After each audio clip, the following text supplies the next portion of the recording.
sur nos libertés. Fiona Bouchiga pour l'association L'Oratorium, association d'éloquence de l'Akato. La sécurité prime-t-elle sur nos libertés?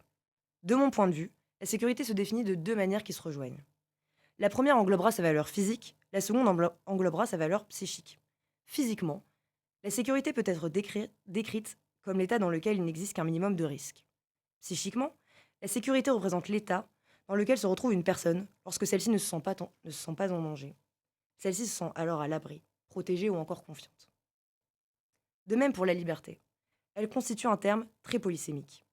Je définirais nos libertés comme ce qui nous précise dans l'État, comme ce qui nous définit en tant que citoyens. Alors, je dirais que la sécurité prime sur nos libertés.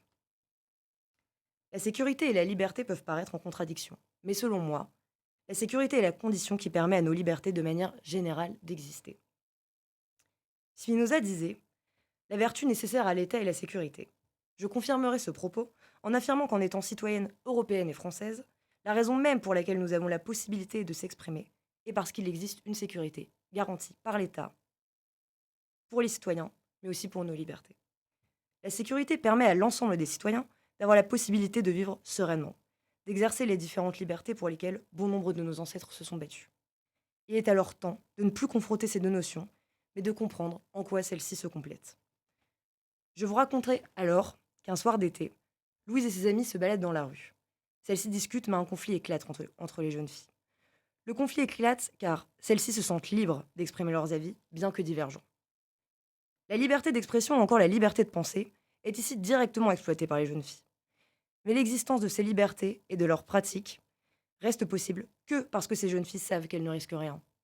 Elles se sentent en sécurité, dans une société où il est possible de discuter. Je n'affirme pas qu'il n'existe aucun risque. En revanche, il en existe assez peu pour que Louise et ses amis puissent s'exprimer en toute liberté, comme nous actuellement avec l'oratorium. Alors oui, la sécurité prime, puisqu'elle nous permet de vivre finalement. Elle prime et doit toujours primer sur tout. Je me permettrai alors d'établir un parallèle concernant un sujet un peu plus actuel, le vaccin concernant la Covid-19. Emmanuel Macron a annoncé très récemment l'obligation pour la plupart des citoyens de se faire vacciner. Beaucoup critiquent la manière dont celui-ci l'a annoncé, mais aussi l'obligation en elle-même. Encore une fois, il est important de distinguer la manière de l'obligation. Je me concentrerai sur l'obligation et dirai que la vaccination ne restreint pas nos différentes libertés, mais nous permet de les retrouver.